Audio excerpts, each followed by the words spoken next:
দেখুন বন্ধুরা, এক টুকরো থোড় কিন্তু বের করে নিয়েছি। আর এই থোড়টা কিন্তু একদম সরু, মানে একদম কুচি কিন্তু থোড়টা।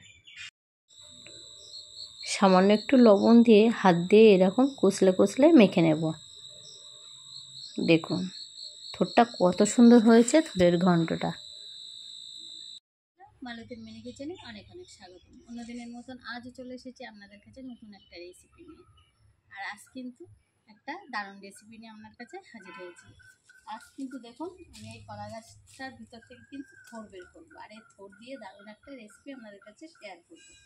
আশা করি আপনাদের অনেক অনেক ভালো লাগবে। আর ভালো লাগলে প্লিজ একটা লাইক, কমেন্ট, শেয়ার ও সাবস্ক্রাইব করতে ভুলবেন না। সাবস্ক্রাইব করে পাশে থাকবেন আর পাশে থাকা বেল আইকনটিটা প্রেস করে দেবেন, তাহলে ভিডিও ছাড়ার সাথে সাথে নোটিফিকেশনটা আপনাদের কাছে গিয়ে আগে পৌঁছে যাবে। চলুন তাহলে থোড়টা কেটে নেওয়া যাক। দেখুন কলা গাছটা কিন্তু মোচা পড়েছিল, আর এই থোড়টা কিন্তু কুচি, কারণ কলা পড়ার আগেই কিন্তু গাছটা ভেঙে গেছে। আর মোচাটাও কিন্তু আমি কেটে নিয়েছি। তো দেখুন আমি কলা গাছটা কিন্তু কেটে থোড়টা বের করবো।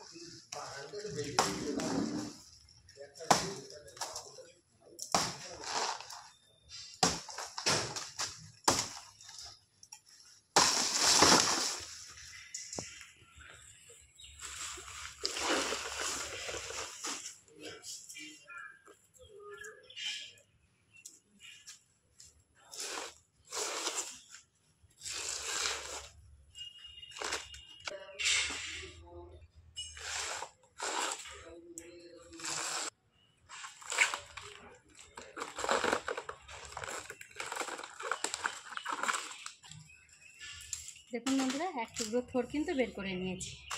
আর এই থোড়টা কিন্তু একদম সরু, মানে একদম কুচি কিন্তু থোড়টা। তা চলুন এই থোড়টা কেটে আমাদের একটা রেসিপি তৈরি করে দেখানো যাক। দেখুন বন্ধুরা, এগুলো কিন্তু সব ছাড়িয়ে নিয়েছি। আবার চলুন তাহলে রেসিপিটা বানানো যাক। এখানে আমি নিয়ে নিয়েছি 2 টুকরো মতন থোড়।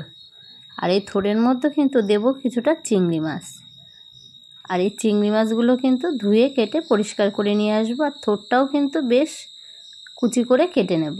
দেখুন কুচু কুচু করে কিন্তু থোড়টা বেশ সুন্দর করে কেটে নিয়েছি। আর থোড়টা বন্ধুরা এতটা নরম তা কি বলবো। চিংড়ি মাছগুলোও বেছে নিয়েছি। আর এই থোড়ের মধ্যে কিন্তু দিয়ে দেবো একটু লবণ। এই লবণ দিয়ে দিলে কিন্তু থোড়টা বেশ নরম হয়ে যায়। থোড়ের গায়ে লবণ দিয়ে এরকম হাত দিয়ে একটু কষলে কষলে মেখে বেশ 10 থেকে 15 মিনিটের জন্য ঢাকা দিয়ে রেখে দিতে হবে। তাহলে দেখবেন থোড়টা একদম নরম হয়ে আসবে। আর আপনাদের কিন্তু রান্না করতেও সুবিধা হবে। আর থোড় দিয়ে যে জলটা বের হবে, সেই জলটা কিন্তু যাদের প্রেশার হাই তাদের কিন্তু বেশ উপকারী। আর থোড়ের মধ্যে আছে প্রচুর পরিমাণে আয়রন। আর এই আয়রনটা কিন্তু মানুষের শরীরে খুব প্রয়োজন। দেখুন থোড়টা বেশ চটকে চটকে কিন্তু করে নরম করে নিয়েছি। আমি আর রেস্টে রাখলাম না, যেহেতু আমি এটা বাটা করব সেহেতু একটু মিক্সচারে বেটে নিলাম। বাদবাকিগুলো একইভাবে বেটে নেব। আর নিয়ে নেব কিছুটা চিংড়ি মাছ বাটা। আর দেখুন কিছুটা চিংড়ি মাছ, এখানে আমার 200 গ্রাম চিংড়ি মাছ আছে। পুরোটা কিন্তু দেব না, আমি অল্প দেব, অর্ধেকটা মতন দেব। চিংড়ি মাছটাও একটু বেটে নিয়েছি। কড়াইটা বসিয়ে দিলাম। কড়াইয়ের মধ্যে দিয়ে দিলাম সর্ষের তেল, শুকনো লঙ্কা আর কালো জিরে ফোড়ন দিয়ে দিলাম। ব্যাস, এর থেকে কিন্তু বেশি কোনো প্রয়োজন নেই থোড়ের মধ্যে কোনো মশলা দেওয়ার। এর ভিতরে থোড় বাটাগুলো তুলে দিলাম। থোড় বাটাগুলো আমি একটা ঝুড়িতে কিন্তু ঢেলে দিয়েছিলাম, যেহেতু প্রচুর পরিমাণে থোড়ের জল বেরিয়েছে।